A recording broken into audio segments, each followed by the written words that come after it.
Isang pinagpalang araw sa inyong lahat. Tayo po'y magninilay sa salita ng Diyos, ang pinagmumulan ng awa ng ating buhay, ang salitawa. Mga kapatid, isa ba kayong mabuti at tapat na kaibigan?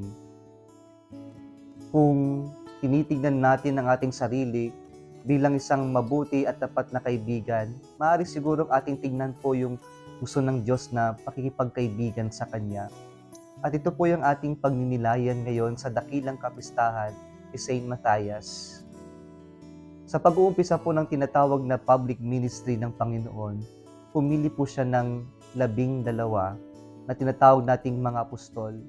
At yung mga 12 na ito ay mga malalapit na kaibigan ng Panginoon, na sila ay yung mga nakasaksi ng lahat ng mga ginawa ng Panginoon. Sila yung mga nakarinig ng lahat ng mga turo ng Panginoon. Kaya napaka-privilege na mapasama sa circle of friends na ito ng Panginoon, na tinatawag na 12 or the 12 apostles. Subalit sa kwento po ng ating Panginoon, si Judas, na isa sa mga 12, ay in-unfriend niya ang ating Panginoon. He betrayed Jesus. At ang nakakalungkot pa doon, hindi siya nagsisi sa kanyang nagawa, ngunit siya ay nagpakamatay.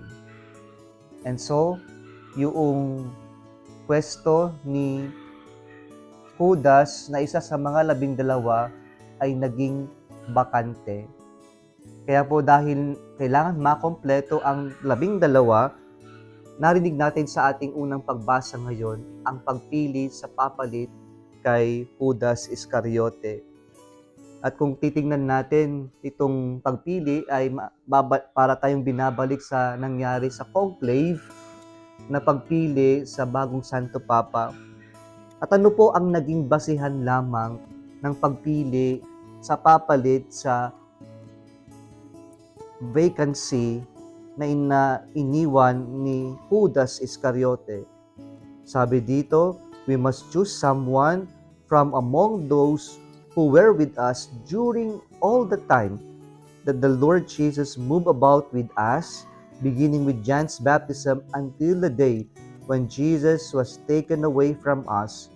One of these has to become with us a witness to His resurrection. Kaya dalawa po ang lumabas sa pangalan, Joseph Barsabas, also known as Justus, and Matthias. At dito po sa kanilang pagpili, ang lumabas po na pangalan ay si Matthias. Mga kapatid, hindi natin alam o kukunti ang alam natin tungkol kay San Matthias. Ngunit hindi naman po mahalaga yung story ng santong ito. Ang mahalaga po ay siya ay naging tapat na kaibigan ng Panginoon mula sa umpisa hanggang sa kamatayan. Isa siya sa mga saksi sa lahat ng mga turo at ginawa ng Panginoon. Isang mabuti at tapat na kaibigan. Mula sa umpisa hanggang sa huli, hindi niya iniwan ng Panginoon. Kaya po ito yung pagkakaibigan na ito ay mas pinalalim ng ating Panginoon sa ating ebanghelyo ngayon nang sinabi niya, ang true friendship is this: as the Father has loved me, so I love you. Remain in your love.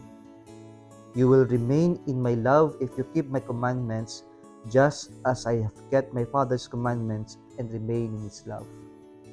Yung pagkakaibigan na ito ay yung magmahalan tayo, at yung basihan ng pagmamahalan na yan ay yung pagmamahal ng Diyos. At yung pagmamahal ng Diyos ay tinatawag nating agape. At yung agape na yan ay ibig sabihin ay yung pagmamahal na you desire only what is best for your beloved. And you do not only desire it, but you also do it.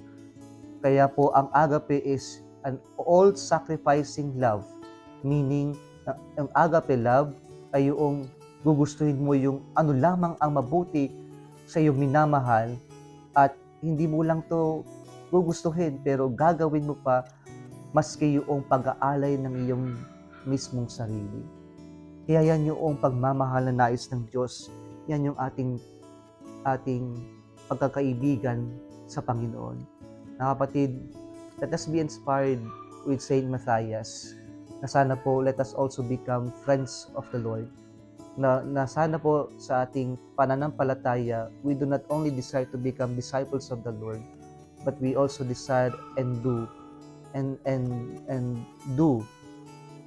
that we become friends of the Lord. Mga mabubuti, tapat na kaibigan ng Panginoon. Kung nagustuhan mo ang video na ito, huwag kalimutang mag-like, i-share at mag-subscribe sa Litawang Facebook page and YouTube channel. Muli isang pinagpalang araw sa inyong lahat.